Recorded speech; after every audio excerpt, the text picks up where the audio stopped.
Erling Haaland Braziliya terma jamoasining shaxsiy qotili. Ha do'stlarim, Erling Haalandni Braziliya terma jamoasining shaxsiy qotili desak, maqsadga muvofiq bo'laveradi. Chunki ushbu bahsda bo'lib o'tgan hodisalarni boshqacha tushuntirishning iloji yo'q. 90 daqiqalik dominatsiya, XG bo'yicha 2.62 ko'rsatkich qayd etish. Bu vaqtda esa Norvegiya bor yo'g'i 1.06 natija qayd etgan.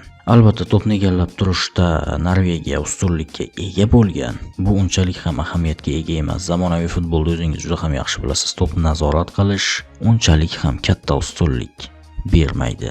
Darvoza tomon zarbalar esa 14 ga 9, darvoza tomon aniq zarbalar esa 4 ga 5. Do'stlarim, bu yerda XG gapiradi. XG ga e'tibor bering va tablodagi hisobga ham. Shundan keyin hayratdan yoqangizni ushlasangiz ajab emas. Albatta ushbu bahsni tomosha qilmaganlar bo'lsa demoqchiman. Ushbu bahsni tomosha qilganlar esa juda ham yaxshi biladilar. Barselonaning, kechirasizlar, Barselonaning emas, Braziliyaning mag'lubiyatiga mana shu ikkita narsa sabab bo'ldi. Birinchisi omadsizlik, ikkinchisi Erling Haaland. Do'stlarim, men qo'rqmasdan Barselonaning, kechirasizlar, yana Barselona deyapman, Braziliya terma jamoasining mag'lubiyatiga aynan mana shu omadsizlikni va Erling Haalandni sabab qilib ko'rsataman. Chunki e'tibor bering, 14-daqiqadagi kiritilmagan penalti. Daqiqasi aniq esimda yo'q, adashmasam birinchi bo'limda edi. Birinchi bo'limdaligi aniq, lekin daqiqasi esimda yo'q. Vinicius Juniorning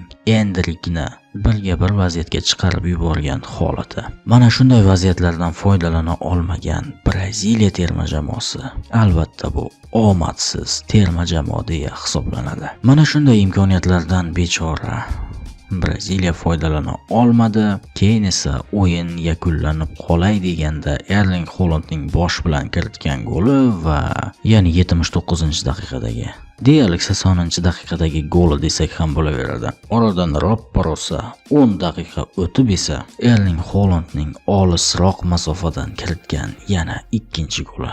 Do'stlarim, Erling Haalandning kiritgan ikkala goliga ham e'tibor bering. Bu vaziyatlarda darvozabon ham to'pni qaytarsa bo'lardi, himoyachilar ham qaytarsa bo'lardi. Himoyachilar umuman Erling Haalandga zarba berish uchun imkon bermasalar ham bo'lardi. Demoqchi bo'lgan narsam bu yerda Erling Haalandning gollariga Norvegiyaning qanaqadir dominatsiyasi, to'xtovsiz hujumlari yoki qandaydir aqlli yurishi sabab bo'lmadi. Shunchaki Erling Haalandning mahorati va Braziliya terma jamoasi futbolchilarining biroz uxlab qolganliklari sabab bo'ldi.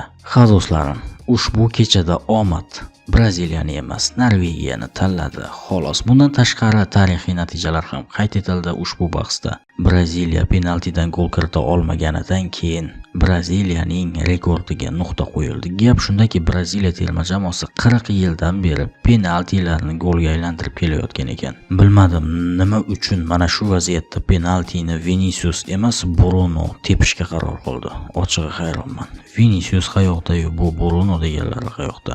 Agar 14-daqiqada mana shu penalti golga aylantirilgan bo'lganida Braziliya va Norvegiya bahsining taqdiri umuman boshqacha bo'lgan bo'larmidi, yana bilmadim. Va qolaversa do'stlarim, tarixiy shunday natija bor ekan. Gap shundaki, Braziliya terma jamoasi o'z tarixida hech qachon Norvegiyani mag'lub etmagan ekan. Do'stlarim, bu shunchaki ertakday eshitilishi mumkin, lekin bu haqiqat. Bu jamoalar tarixda o'zaro 5 marotaba to'qnash kelishgan, aniqrog'i shu kungacha 4 marta to'qnash kelishgan edi. Shulardan ikkitasi durang natija bilan, ikkitasida esa Norvegiya g'alaba qozongan ekan. 5-chisida ham Norvegiya g'alaba qozondi.